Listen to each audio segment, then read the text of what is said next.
ಹೇಳಿ ನಿಮ್ಮ cut off ಏನ್ ಅನ್ಸುತ್ತೆ? Hi guys, welcome to my YouTube channel commerce divine. ಇವತ್ತು ನಾವು ಮಾತಾಡ್ತಿರೋದು KCET ನ ರಿಸಲ್ಟ್ ನ ಬಗ್ಗೆ. So last week so many videos, so many predictions. ಯಾವಾಗ ಬಿಡ್ತಾರೆ, ಎಷ್ಟೊತ್ತಿಗೆ ಬಿಡ್ತಾರೆ, ಇವತ್ ಸಂಜೆನೆ ಬಿಡ್ತಾರಂತೆ. So after all those things, ಕೆಲವೊಂದು ಮೂಲಗಳ ಪ್ರಕಾರ ಮಾಹಿತಿ ಏನ್ ಬರ್ತಿದೆ ಅಂದ್ರೆ, ಈ ವಾರ, ದಟ್ ಈಸ್ ಆನ್ ಥರ್ಸ್ಡೇ 18ನೇ ತಾರೀಕು ಗುರುವಾರ, ನಮ್ಮ KCET ರಿಸಲ್ಟ್ ನ ಕರ್ನಾಟಕ ಪರೀಕ್ಷಾ ಪ್ರಾಧಿಕಾರ ಕಡೆಯಿಂದ ಅನೌನ್ಸ್ ಮಾಡಲಿಕ್ಕಿದ್ದಾರೆ. It is also a tentative date ಅಂತ ಹೇಳ್ತಾ ಇದ್ದಾರೆ, ಲೈಕ್ ತಾತ್ಕಾಲಿಕವಾದಂತ ದಿನಾಂಕ. It can also go for next week ಕೂಡ ಹೋಗ್ಬೋದು, ಏನು ಹೇಳೋಕ್ಕಾಗಲ್ಲ. ಬಟ್ ಏಪ್ರಿಲ್ ಎಂಡಿಂಗ್ ಅಷ್ಟೊತ್ತಿಗೆ ನಮ್ಮ ಕೈಲಿ KCET ನ ರಿಸಲ್ಟ್, KCET 2023 ನ ರಿಸಲ್ಟ್ ಇರುತ್ತೆ.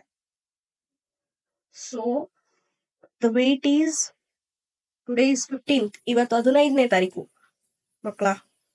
15, 16, 17.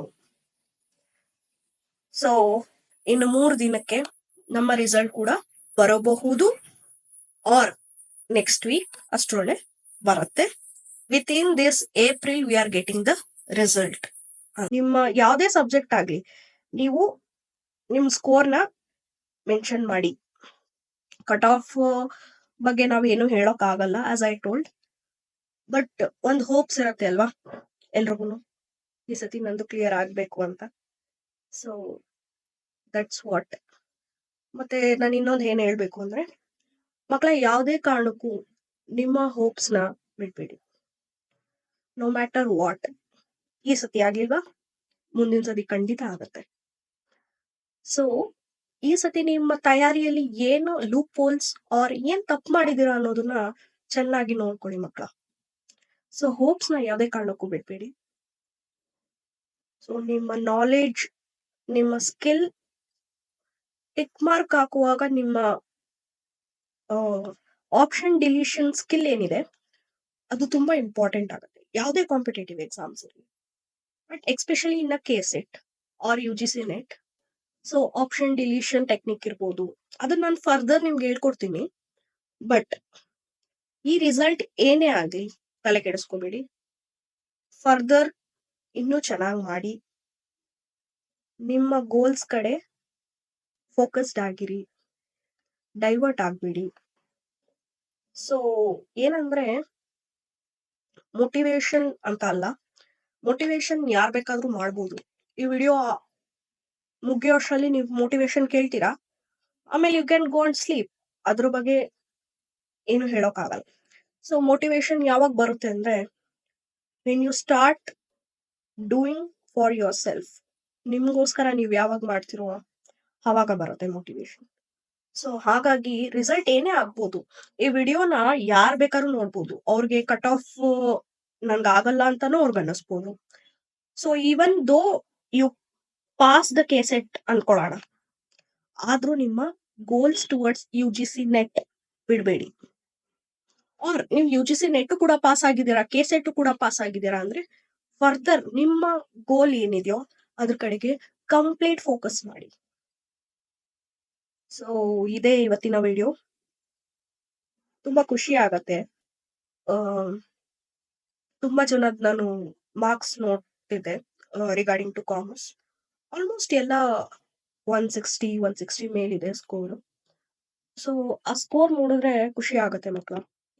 ಸೊ ಐ ಥಿಂಕ್ ನಿಮ್ಗೂ ಈ ವರ್ಷ ಆಗ್ಲಿಲ್ಲ ಅಂದ್ರೂ ಮುಂದಿನ ವರ್ಷ ಖಂಡಿತ ಆಗತ್ತೆ. ಮತ್ತೆ ಈ ಇಯರ್ ಎಂಡ್ ಅಲ್ಲಿ ಕೂಡ ಅವರು KCET ಅವರು ರಿಸಲ್ಟ್ ಆಗಿದ ತಕ್ಷಣ ಮತ್ತೆ ಕೂಡ KCET ಕರೆಯುವ ಚಾನ್ಸಸ್ ಇದೆ. ಸೊ ಮುಂದಿನ ವರ್ಷ ಅಂತಾನು ಕೂಡ ಅಲ್ಲ, ಈ ವರ್ಷದ ಮಿಡ್ ಆರ್ ಎಂಡಿಂಗ್ ಅಲ್ಲಿ KCET 2024, ಇವಾಗ ನಾವು ಬರ್ದಿರೋದು 23 ಸೊ 24 ಇನ್ನೂ ಬಂದಿಲ್ಲ. ಸೊ ಈ ವರ್ಷದ ಕೂಡ ಇನ್ನು ಬಂದಿಲ್ಲ. ಸೊ ನೀವು ವರಿ ಮಾಡ್ಕೊಳ್ಳೋ ಅವಶ್ಯಕತೆ ಇಲ್ಲ ಅಂತ ನನಗನ್ಸುತ್ತೆ. ಸೊ ಫೋಕಸ್ ಗೈಸ್ ಅಷ್ಟೇ. ನಿಮ್ಮ ಮೇನ್ ಸಬ್ಜೆಕ್ಟ್ ಏನಿದೆಯೋ, ಯಾವ್ದೇ ಆಗಿರ್ಲಿ ನಿಮ್ main subject, commerce, law, education, geography, Urdu, ಯಾವ್ದೇ ಆಗಿರ್ಲಿ, ಲ್ಯಾಂಗ್ವೇಜ್ ಲೈಕ್ ಇಂಗ್ಲಿಷ್, ಕನ್ನಡ, ಯಾವ್ದೇ ಆಗಿರ್ಲಿ, don't lose your focus. So ನಾನ್ ಏನ್ ಹೇಳೋದು ಅಂದ್ರೆ, focus on your main subjects. ನಿಮ್ಮ ಕೋರ್ ಸಬ್ಜೆಕ್ಟ್ಸ್ ಏನಿದೆಯೋ ಅದ್ರ ಬಗ್ಗೆ ಇನ್ ಡೀಟೇಲ್ ಆಗಿ ತಿಳ್ಕೊಳ್ಳಿ. ಕ್ವಶನ್ ಪ್ರಿಪೇರ್ ಮಾಡೋನು ಹೆಂಗಾದ್ರೂ ಕೇಳಿ ನಿಮ್ಗೆ ಆನ್ಸರ್ ಮಾಡೋಕೆ ಬರ್ಬೇಕು ಮಕ್ಕಳ ಆ ಕ್ವಶನ್ಗೆ. ಸೊ ಆ ತರ ನೀವು ಪ್ರಿಪೇರ್ ಆಗ್ಬೇಕು. ಸೊ ಪೇಪರ್ 1 ನನ್ಗೆ ಏನನ್ಸುತ್ತೆ ಪರ್ಸನಲಿ, ಪೇಪರ್ 1 ರಿಗಾರ್ಡಿಂಗ್ ಅಂದ್ರೆ ಸ್ವಲ್ಪ ಮ್ಯಾಥಮೆಟಿಕಲ್ ಟಚ್ ತಗೊಳ್ಳಿ. ನಿಮಗ್ ಬರಲ್ಲ, ನಾನ್ ಕಾಮರ್ಸ್ ಮಾಡಿರೋದು, ಸೊ ನನ್ಗೆ ಮ್ಯಾಥಮೆಟಿಕಲ್ ಟಚ್ ತುಂಬಾ ಕಡಿಮೆ ಇದೆ, ಬಟ್ ಹಂಗಂತ ನಾವು ಬಿಡಬಾರ್ದು. ಸೊ ಸ್ವಲ್ಪ ಮ್ಯಾಥಮೆಟಿಕಲ್ ಟಚ್ ತಗೊಳ್ಳಿ. ಲೈಕ್ ಸ್ಕ್ವೇರ್ ರೂಟ್ಸ್ ಒಂದು 30 ವರ್ಗು ಸ್ಕ್ವೇರ್ ರೂಟ್ಸ್ ಕಲೀರಿ, ಟೇಬಲ್ಸ್ ಕಲೀರಿ, ಶಾರ್ಟ್ ಕಟ್ಸ್ ಕಲೀರಿ, ಪರ್ಸೆಂಟೇಜ್ ಮೇಲಿರೋ ಕ್ವಶನ್ಸ್ ಸಾಲ್ವ್ ಮಾಡಿ, ಆಮೇಲೆ time and distance question solve ಮಾಡಿ. ಇನ್ನು ಹಲವಾರು ಚಿಕ್ಕ ಪುಟ್ಟ ಕ್ವಶನ್ಸ್ ಬರುತ್ತೆ. ಸೊ ಅದ್ರ ಮೇಲೆ ಫೋಕಸ್ ಮಾಡಿ, ರೇಷಿಯೋಸ್ ಮೇಲೆ ಫೋಕಸ್ ಮಾಡಿ. So data interpretation was a important topic ಮಕ್ಕಳ. ಎಲ್ರಿಗೂ ಗೊತ್ತಿರುತ್ತೆ ಪ್ರತಿ ವರ್ಷ ಡಾಟಾ ಇಂಟರ್ಪ್ರಿಟೇಷನ್. ನೋನ್ ಸಬ್ಜೆಕ್ಟ್ಸ್ ಏನಿದೆಯಲ್ಲ, ಇವಾಗ ನಿಮ್ಗೆ ಈ ಸಬ್ಜೆಕ್ಟ್ ಅಲ್ಲಿ ಈ ಪ್ಯಾಟರ್ನ್ ಬರುತ್ತೆ ಅಂತ ಗೊತ್ತಿದ್ದಾಗ ನಿಮಗೆ ಸ್ಕೋರ್ ಮಾಡೋದು ತುಂಬಾ ಈಸಿ ಮಕ್ಕಳ. ಸೊ ಹಂಗಾಗಿ ನಾನ್ ಏನ್ ಹೇಳ್ತಾ ಇದೀನಿ ಅಂದ್ರೆ, ಡಾಟಾ ಇಂಟರ್ಪ್ರಿಟೇಷನ್ ಸ್ವಲ್ಪ ಫೋಕಸ್ಡ್ ಆಗಿ ಕಲೀರಿ. Various types of data interpretation, percentage, ratio based, ಆಮೇಲೆ ಬಾರ್ ಬೇಸ್ಡ್, ಆಮೇಲೆ ಲೈನ್ ಗ್ರಾಫ್, ಸ್ಕ್ಯಾಟರ್, ವೇರಿಯಸ್. ನೀವು ಎಷ್ಟು ಡಾಟಾ ಇಂಟರ್ಪ್ರಿಟೇಷನ್ ಕಲಿತಾ ಹೋಗ್ತೀರಾ, ನೀವು ಅಷ್ಟು ಎಕ್ಸಾಮ್ ಅಲ್ಲಿ ತುಂಬಾ ಕಡಿಮೆ ಟೈಮ್ ತಗೊಂಡು ನೀವು ಸಾಲ್ವ್ ಮಾಡೋ ಚಾನ್ಸಸ್ ಜಾಸ್ತಿ ಇರುತ್ತೆ, ಕೆಸೆಟ್ ಆಗ್ಲಿ UGC ಆಗ್ಲಿ.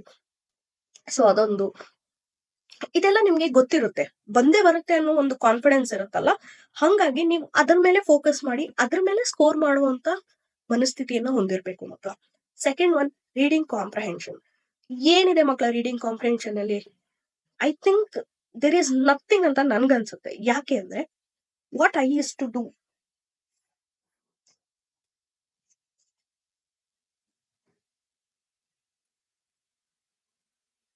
ತುಂಬಾ ಈಸಿ ಬಿಗಿನರ್ಸ್ಗೆ ರೀಡಿಂಗ್ ಕಾಂಪ್ರಿಹೆನ್ಷನ್. ಫಸ್ಟ್ ನೀವು ತಗೋಬೇಕಾಗಿರೋದು Hindu editorial paper. Hindu editorial paper ಅಲ್ಲಿ ಇಂಗ್ಲಿಷ್ ಹಿಂದೂ ಎಡಿಟೋರಿಯಲ್ ಕಾಲಮ್ ತಗೊಳ್ಳಿ. ಅದರಲ್ಲಿ 2 ಪ್ಯಾಸೇಜಸ್ ಬರುತ್ತೆ.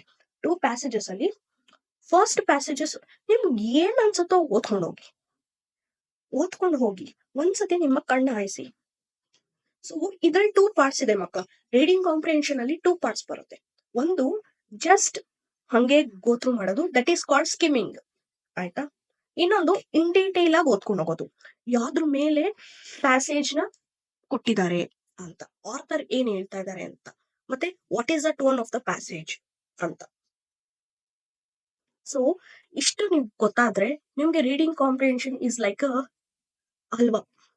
ಸೊ ರೀಡಿಂಗ್ ಕಾಂಪ್ರಿಹೆನ್ಷನ್ ಅಲ್ಲಿ ಏನು ಇಲ್ಲ ಮಕ್ಕಳ, ಒಂದು ಸತಿ ನಿಮ್ಗೆ ಆರ್ಥರ್ ಯಾವ್ದ್ರ ಬಗ್ಗೆ ಮಾತಾಡ್ತಾ ಇದ್ದಾರೆ, ಈಗ ನೀವು ಗಮನಿಸ್ಕೊಳ್ಳಿ, ಕೆಸೆಟ್ ಅಲ್ಲಿ ಪೇಪರ್ ಅಲ್ಲಿ ಕೊಟ್ಟಿದ್ದು ಕಲ್ಚರ್ ಬಗ್ಗೆ ಕೊಟ್ಟಿದ್ರು. ಸೊ ಕಲ್ಚರ್ ಅಲ್ಲಿ ಆರ್ಥರ್ ಏನೋ ಹೇಳಕ್ ಟ್ರೈ ಮಾಡ್ತಿದ್ರು through some persons. So that is a technique. ನೀವು ಹೋಲ್ ಪ್ಯಾಸೇಜ್ ನ ಓದ್ಬೇಕು ಅಂತ ಏನು ಇಲ್ಲ. ನೀವು ಪ್ಯಾಸೇಜ್ ಓದ್ತಾ ಹೆಂಗ್ ಆಗ್ಬಿಡತ್ತೆ ಅಂದ್ರೆ, ಕ್ವಶನ್ ನೋಡ್ತೀರಾ, ಕ್ವಶನ್ ಅಲ್ಲಿ ಏನಿದೆಯೋ ಅದಕ್ಕೆ ಆನ್ಸರ್ ಮಾತ್ರ ನೀವು ಪ್ಯಾಸೇಜ್ ಅಲ್ಲಿ ಹುಡುಕ್ತಾ ಹೋಗ್ತೀರಾ. ಅಷ್ಟು ನೀವು ಟ್ರೈನ್ ಅಪ್ ಆಗ್ತೀರಾ ಪ್ಯಾಸೇಜ್ ನ ದ ಹಿಂದೂ ಎಡಿಟೋರಿಯಲ್ ಕಾಲಮ್ಸ್ ನೀವು ಓದೋದ್ರಿಂದ. ಸೊ ಸಮ್ಟೈಮ್ಸ್ ಏನಾಗುತ್ತೆ, ನಮ್ಮ ಕರ್ನಾಟಕದ ಪೀಪಲ್ ಆರ್ ನಮ್ಮ ಕರ್ನಾಟಕದ ಮಕ್ಳಿಗೆ ಮೇನ್ ಪ್ರಾಬ್ಲಮ್ ಆಗೋದು ಕನ್ನಡದಲ್ಲಿ ಅವರು ಓದ್ಕೊಂಡ್ ಬಂದಿರ್ತಾರೆ, ಇಂಗ್ಲಿಷ್ ನ ಕಲೀಲಿಕ್ಕೆ ಕಷ್ಟಪಡ್ತಾರೆ. ಗೈಸ್, ತಲೆನೇ ಕೆಡಿಸ್ಕೊಂಬೇಡಿ. ನಿಮ್ಗೆ ಏನ್ ಇಂಗ್ಲಿಷ್ ಅಲ್ಲಿ ಏನ್ ಬರುತ್ತೋ ಎಲ್ಲಾನು ಡೈಲಿ ಓದಿ. ಆಂಡ್ ಬರುತ್ತಾ, ಆಂಡ್ ಓದಿ, ದ ಬರುತ್ತಾ, ದ ಓದಿ. ಸೊ ಹಂಗೆ ದಿನದಿಂದ ದಿನಕ್ಕೆ ನೀವು ವೊಕ್ಯಾಬುಲರಿ ಆಗ್ಲಿ, ಗ್ರಾಮರ್ ಆಗಿ ಕಲಿತಾ ಹೋದ್ರೆ ಈ ರೀಡಿಂಗ್ ಕಾಂಪ್ರಿಹೆನ್ಷನ್ ಅನ್ನೋದು ತುಂಬಾನೇ ಈಸಿ. ಸೊ ಅಲ್ಲಿಗೆ ಏನಾಯ್ತು, ಡೇಟಾ ಇಂಟರ್ಪ್ರಿಟೇಷನ್ 5 ಮಾರ್ಕ್ಸ್, ಆಮೇಲೆ ಇದು RC ರೀಡಿಂಗ್ ಕಾಂಪ್ರಿಹೆನ್ಷನ್ 5 ಮಾರ್ಕ್ಸ್, ಅಲ್ಲಿಗೆ 10 marks, up to 20 marks, 10 into 2 20 marks ಬಂತಲ್ಲ ಮಕ್ಕಳ ಪೇಪರ್ 1 ಅಲ್ಲಿ. ಸೊ ಇನ್ 30 ಮಾರ್ಕ್ಸ್ ಏನಿದೆ ನಿಮ್ಗೆ ಟೀಚಿಂಗ್ ಅಲ್ಲಿ ಹೆಂಗೆ ಟೀಚಿಂಗ್ ಅಲ್ಲಿ ನೀವು ಆನ್ಸರ್ ಮಾಡ್ಬೇಕಂದ್ರೆ ತುಂಬಾ ಸಿಂಪಲ್. ಟೀಚಿಂಗ್ ಅಲ್ಲಿ 2 ಪಾರ್ಟ್ಸ್ ಬರುತ್ತೆ. ಒಂದು ಅಪ್ಲಿಕೇಶನ್ ಬೇಸ್ಡ್, ಇನ್ನೊಂದು ನೀವು ಕೆಲವೊಂದು ಥಿಯರೀಸ್ ಮೂಲಕ ಆನ್ಸರ್ ಮಾಡುವಂಥದ್ದು ಬರುತ್ತೆ. ಸೊ ಲರ್ನಿಂಗ್ ಥಿಯರೀಸ್ ಆಗ್ಲಿ, ಆಮೇಲೆ ಡಿಫ್ರೆಂಟ್ ಥಿಯರೀಸ್ ಬರುತ್ತೆ. ಅದು ಡಿಫ್ರೆಂಟ್ ಆಥರ್ಸ್ ಕೊಟ್ಟಿರ್ತಾರೆ. ಸೊ ಅದ್ರ ಬೇಸ್ ಮೇಲೆ ಕ್ವಶನ್ ನ ಆನ್ಸರ್ ಮಾಡೋ ತರ ಬರುತ್ತೆ. ಇನ್ನೊಂದು ಅಪ್ಲಿಕೇಶನ್ ಬೇಸ್. ನೀವು ಟೀಚರ್ ಆಗಿ ಮಕ್ಕಳಿಗೆ ಹೇಗೆ ಕಲಿಸ್ತೀರಾ ಅನ್ನೋದನ್ನ ಟೀಚಿಂಗ್ ಆಪ್ಟಿಟ್ಯೂಡ್ ಅಲ್ಲಿ ನಮ್ಗೆ ಕ್ವಶನ್ ಕೇಳ್ತಾರೆ ಅಷ್ಟೇ. ಅದು ಬಿಟ್ರೆ ರಿಸರ್ಚ್ ಆಪ್ಟಿಟ್ಯೂಡ್ ನಮ್ಮ ಕಾಮರ್ಸ್ ಸ್ಟೂಡೆಂಟ್ಸ್ಗೆ ರಿಸರ್ಚ್ ಆಪ್ಟಿಟ್ಯೂಡ್ ತುಂಬಾ ಈಸಿ ಆಗ್ಬೇಕು ಮಕ್ಕಳ. ಯಾಕಂದ್ರೆ ನೀವು ಪೇಪರ್ 2 ಅಲ್ಲೂ ಒಂದು ಚಾಪ್ಟರ್ ರಿಸರ್ಚ್ ಮೆಥಡಾಲಜಿ ಬಗ್ಗೆ ಓದಿರೋದ್ರಿಂದ ರಿಸರ್ಚ್ ಆಪ್ಟಿಟ್ಯೂಡ್ ತುಂಬಾ ಈಸಿ ಆಗ್ಬೇಕು. So apart from other students ನಾನು ಏನ್ ಹೇಳ್ತೀನಿ ಅಂದ್ರೆ, ನೀವು ಒಂದು ರಿಸರ್ಚ್ ಮಾಡ್ಬೇಕಾದ್ರೆ what are the things you want, that is called research aptitude. ಅದಷ್ಟು ಕೂಡ ರಿಸರ್ಚ್ ಆಪ್ಟಿಟ್ಯೂಡ್ ಅಲ್ಲಿ ಇದೆ. ರಿಸರ್ಚ್ ಮೈಂಡೆಡ್ ಪೀಪಲ್ ಯಾರು ರಿಸರ್ಚ್ ಹೋಗ್ತಾರೆ ಫರ್ದರ್ PG ಆರ್ ಈ ಕೆಸೆಟ್ ಬರ್ದಾಗಿ ಆಮೇಲೆ UGC ನೆಟ್ ಮುಗಿಸ್ಕೊಂಡು ಯಾರು PG ಹೋಗ್ತಾರೋ ಅವ್ರಿಗೆ ಈ ರಿಸರ್ಚ್ ಆಪ್ಟಿಟ್ಯೂಡ್ ತುಂಬಾ ಇಂಪಾರ್ಟೆಂಟ್. ಇದ್ರ ಬಗ್ಗೆ ಇಂಟ್ರೆಸ್ಟಿಂಗ್ ಆಗಿ ಕಲ್ತ್ರೆ ನಿಮ್ಗೆ ಆ ಸಬ್ಜೆಕ್ಟ್ ಕೂಡ ಈಸಿ ಆಗುತ್ತೆ. ಸೊ ಅಲ್ಲಿಗೆ ರಿಸರ್ಚ್ ಅಂಡ್ ಟೀಚಿಂಗ್ 5 ಎಷ್ಟಾಯ್ತು, 10 ಆಯ್ತು. 10 20. ಸೊ ಅಲ್ಲಿಗೆ 20 ಮಾರ್ಕ್ಸ್ ಆಯ್ತು. 20 ಮಾರ್ಕ್ಸ್. ಮತ್ತೆ ಇನ್ನೊಂದೇನಂದ್ರೆ, ಈಗ 10 ಚಾಪ್ಟರ್ಸ್ ಅಲ್ಲಿ ನಿಮ್ಗೆ 10 ಚಾಪ್ಟರ್ಸ್ ಕೂಡ ಹೀಗೆ ಡಿವೈಡ್ ಆಗಿ 5 ಕ್ವಶನ್ಸ್ ಕೊಡ್ತಾನೆ ಅಂತಾನೂ ಬರೋಲ್ಲ. ಯಾವ ಕ್ವಶನ್ ಅಲ್ಲಿ ಯಾವ ಚಾಪ್ಟರ್ ಅಲ್ಲಿ ಬೇಕಾದ್ರೂ 6 ಕ್ವಶನ್ಸ್ ಆಗಿರ್ಬೋದು, 7 ಕ್ವಶನ್ಸ್ ಆಗಿರ್ಬೋದು. ಸೊ ಅದನ್ನ ನಾವು ಹೇಳಿಕ್ ಬರೋಲ್ಲ ಮಕ್ಕಳ. ಸೊ ಹಾಗಾಗಿ ಎಲ್ಲಾ ಚಾಪ್ಟರ್ಸ್ ನೀವು ಓದ್ಕೊಂಡು ಹೋಗಿ. ಸೊ ನನ್ಗೆ I am from a commerce back ground ಆಗಿರೋದ್ರಿಂದ ನಾನು ಪೀಪಲ್ ಅಂಡ್ ಡೆವಲಪ್ಮೆಂಟ್ ನ ಸುಮ್ನೆ ಹಂಗೆ ರಫ್ ಆಗಿ ಓದ್ಕೊಂಡು ಹೋಗ್ತೀನಿ. So if in case basic ಕೇಳಿದ್ರಾದ್ರೂ ನಾನು ಏನಾದ್ರು ಟಿಕ್ ಮಾಡ್ಬಿಟ್ಟು ಬರಬಹುದು ಅನ್ನೋದು ಒಂದು ಉದ್ದೇಶ ಅಷ್ಟೇ. ಅದ್ ಬಿಟ್ರೆ ಇನ್ಫಾರ್ಮೇಶನ್ ಟೆಕ್ನಾಲಜಿ ಮಕ್ಕಳ ಇನ್ಫಾರ್ಮೇಶನ್ ಟೆಕ್ನಾಲಜಿ ಆಗಲಿ ಕಂಪ್ಯೂಟರ್ ಆಗಲಿ ಅದೆಲ್ಲ ಬೇಸಿಕ್ಸ್ ನೀವು ಆಲ್ರೆಡಿ PUC ಅಲ್ಲಿ, ಸೆಕೆಂಡ್ PUC ಅಲ್ಲಿ ಅಥವಾ ನಿಮ್ಮ ಕಾಲೇಜ್ ಡೇಸ್ ಅಲ್ಲಿ ಕಲ್ತಿರೋ ಅಂತದ್ದೆ. ಈಗಿನ ಟೆಕ್ನಾಲಜಿಯಲ್ಲಿ ಯಾರು ಕೂಡ ಕಂಪ್ಯೂಟರ್ ಯೂಸ್ ಮಾಡ್ದಿರಾ ಇರೋರಿರಲ್ಲ. ಸೊ ಹಂಗಾಗಿ ನನ್ಗೆ ಕಂಪ್ಯೂಟರ್ ಬೇಸಿಕ್ಸ್ ಎಲ್ರಿಗೂ ಬಂದೇ ಬರುತ್ತೆ. ಇಫ್ ಇನ್ ಕೇಸ್ ಆಯ್ತು ನೀವು ಗ್ರಾಮೀಣ ಭಾಗದ ಮಕ್ಕಳಾಗಿದ್ರು ಕೂಡ ನೀವು ಜಾಸ್ತಿ ತಲೆ ಕೆಡಿಸ್ಕೊಂಬೇಡಿ. ಕಂಪ್ಯೂಟರ್ದು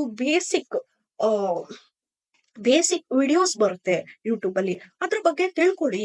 ಸೊ ಅದನ್ನ ಸ್ವಲ್ಪ ಫಸ್ಟ್ ಬೇಸಿಕ್ಸ್ ಸ್ಟಾರ್ಟ್ ಮಾಡಿ, ಆಮೇಲೆ ಇಂಟರ್ಮೀಡಿಯೇಟ್ ಕಾನ್ಸೆಪ್ಟ್ ಬನ್ನಿ. So basics and sense monitor ಅಂದ್ರೆ ಏನು, ಮೌಸ್ ಅಂದ್ರೆ ಏನು, ಜಾಯ್ಸ್ಟಿಕ್ ಯೂಸ್ ಮಾಡ್ತಾರೆ, ಸ್ಪೀಕರ್ಸ್ ಅಂದ್ರೆ ಏನು, ಸೊ ಅದ್ರ ಬಗ್ಗೆ ತಿಳ್ಕೊಳ್ಳಿ. ಇಂಟರ್ಮೀಡಿಯೇಟ್ ಪಾರ್ಟ್ ಅಲ್ಲಿ ನೀವು ಕಂಪ್ಯೂಟರ್ ಇಂಟರ್ನಲ್ಸ್ ಬಗ್ಗೆ ತಿಳ್ಕೊಳ್ಳಿ. ಲೈಕ್ ಸರ್ಕ್ಯೂಟ್ಸ್ ಆಗ್ಲಿ, ಆಮೇಲೆ ಕಂಪ್ಯೂಟರ್ ಹೇಗೆ ವರ್ಕ್ ಆಗತ್ತೆ ಅದನ್ನ ತಿಳ್ಕೊಳ್ಳಿ. ಅಡ್ವಾನ್ಸ್ ವರ್ಷನ್ ಅಲ್ಲಿ ಇನ್ನು ಇನ್ ಡೆಪ್ತ್ ಆಗಿ ತಿಳ್ಕೊಳ್ಳುವ ಪ್ರಯತ್ನ ಮಾಡಿ. ಸೊ ಇವಾಗ ಗೂಗಲ್ ಇಂದ ಕೂಡ ನೀವು ಕನ್ನಡದಲ್ಲಿ ಟ್ರಾನ್ಸ್ಲೇಟ್ ಮಾಡಿ ನೀವು ಇನ್ಫಾರ್ಮೇಶನ್ ತಗೋಬಹುದು. ಸೊ ಅಷ್ಟು ಅವೈಲಬಿಲಿಟಿ ನಿಮ್ಗಿದೆ ಅಂದ್ಮೇಲೆ ಡೋಂಟ್ ಲೀವ್ ಇಟ್, ಓಕೆನಾ? ಅದು ಒಂದು. ಆಮೇಲೆ ಹೈಯರ್ ಎಜುಕೇಶನ್ ಮೇಲೆ ನಾನು ತುಂಬಾ ಸಾಕಷ್ಟು ವಿಡಿಯೋ ಮಾಡಿದೀನಿ, ಇನ್ನೂ ಬರುತ್ತೆ. ಸೊ ಹೈಯರ್ ಎಜುಕೇಶನ್ ಬಗ್ಗೆ ನೀವು ತಿಳ್ಕೊಳ್ಳೋ ಅಂತ ತುಂಬಾ ಇದೆ ಮಕ್ಕಳ. So higher education is also one of the scoring concept.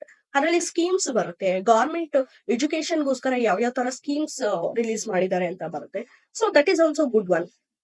So ಹಾಗೆ ವೇರಿಯಸ್ ಥಿಂಗ್ಸ್. ಆಮೇಲೆ maths, ice I told, maths ಅಲ್ಲಿ ಕೆಲವೊಂದು ಟೈಮ್ ಸ್ಪೀಡ್, ಆಮೇಲೆ ಕೆಲವೊಂದು ಟೈಮ್ ಹಳೆ ಪೇಪರ್ಗಳಲ್ಲಿ ಬ್ಲಡ್ ರಿಲೇಷನ್ಸ್ ಕೊಟ್ಟಿರ್ತಾರೆ, ಆಮೇಲೆ ಲಾಜಿಕ್ಸ್ ಕೊಟ್ಟಿರ್ತಾರೆ, ಆಮೇಲೆ ಕೆಲವೊಂದು ಲೆಕ್ಕಗಳು ಕೊಡ್ತಾರೆ. ಸೊ ಅಂತವೆಲ್ಲ ನೀವು ಈಸಿಯಾಗಿ ಕಲಿಯೋ ತರ ಸ್ವಲ್ಪ ನಂಗನ್ಸುತ್ತೆ ಕೆಸೆಟ್ ಪೇಪರ್ ಅಲ್ಲಿ ಆಲ್ಮೋಸ್ಟ್ ಎಲ್ಲ ಬೇಸಿಕ್ ಟೈಪ್ ಆಫ್ ಲೆಕ್ಕಗಳನ್ನ ಕೊಡ್ತಾರೆ ಅಂತ. ಸೊ ನನಗೆ ನೋಡ್ದಾಗ ಅನ್ಸಿದ್ದು. ಸೊ ಹಾಗಾಗಿ ಟೇಬಲ್ಸ್ ಕಡೆ ಗಮನ ಕೊಡಿ, ಆಮೇಲೆ ನೀವು ಸ್ಕ್ವೇರ್ ರೂಟ್ಸ್ ಕಡೆ ಗಮನ ಕೊಡಿ. ಸೊ ಅದೆಲ್ಲ it will help to solve the problems easily. ತುಂಬಾ ಕಡಿಮೆ ಸಮಯದಲ್ಲಿ ನಿಮಗೆ ಸಾಲ್ವ್ ಮಾಡಕ್ ತುಂಬಾ ಈಸಿ ಆಗುತ್ತೆ. So this is all regarding to the paper 1. So ಹೇಗೆ ಪೇಪರ್ 1 ನ ಕಡಿಮೆ ಅವಧಿಯಲ್ಲಿ ಸ್ಕೋರಿಂಗ್ ಜಾಸ್ತಿ ಮಾಡಬೇಕು ಅನ್ನೋದ್ರ ಬಗ್ಗೆ ನಾನು ಹೇಳಿದ್ದು. So apart from this, coming to the paper 2, ನಾನು ವಿಡಿಯೋ ಲೆಂತ್ ಆಗ್ತಾ ಇದೆ, ಸೊ ಅದನ್ನ ಫರ್ದರ್ ವಿಡಿಯೋಸ್ ಅಲ್ಲಿ ನಾನು ನಿಮ್ಗೆ ಕಲಿಸ್ಕೊಡ್ತೀನಿ ಮಕ್ಕಳ. So thank you so much. ಹಾಗೆ ನಮ್ಮ ಯೂಟ್ಯೂಬ್ ಚಾನೆಲ್ಗೆ 5ನೇ ಮತ್ತು 6ನೇ ಸಬ್ಸ್ಕ್ರೈಬರ್ನ ಆಗಮನ ಆಗಿದೆ. So I am very happy that they were here. Thank you so much for subscribing my YouTube channel. ನನಗೆ ತುಂಬಾ ಖುಷಿ ಆಯ್ತು. 2 ಡೇಸ್ ಆದ್ಮೇಲೆ ನಾನು ನೋಡಿದಾಗ 5th ಮತ್ತೆ 6th ಎರಡು ಒಟ್ಟಿಗೆ ಬಂದ್ಬಿಟ್ಟಿದ್ರು. So I am very happy guys. Welcome to my YouTube channel commerce divine. So ನೀವೇನೇನು ಎಕ್ಸ್ಪೆಕ್ಟ್ ಮಾಡ್ತಿದ್ದೀರೋ ನನ್ನ ಕೈಲಿ ಆದಷ್ಟು ನಾನು ನಿಮಗೆ ಕೊಡೋಕೆ ಇಷ್ಟಪಡ್ತೀನಿ. ಅಂಡ್ ಸಬ್ಸ್ಕ್ರೈಬ್ ಮಾಡ್ಕೊಳ್ಳಿ, ಲೈಕ್ ಮಾಡಿ, ಶೇರ್ ಮಾಡಿ, ಸಬ್ಸ್ಕ್ರೈಬ್ ಮಾಡಿ. ದಿಸ್ ವಾಟ್ ಆಲ್ ನಾನು ಹೇಳೋಕ್ ಸಾಧ್ಯ. ಸಪೋರ್ಟ್ ಮಾಡಿ. ನಿಮ್ಗೆ ಈ ವಿಡಿಯೋ ಇಷ್ಟ ಆಗಿದ್ರೆ ದಯವಿಟ್ಟು ಸಬ್ಸ್ಕ್ರೈಬ್ ಮಾಡ್ಕೊಂಡು ನನಗೆ ಸಪೋರ್ಟ್ ಮಾಡಿ ಅಂತ ಕೇಳೋಕ್ ಇಷ್ಟಪಡ್ತೀನಿ. Thank you so much.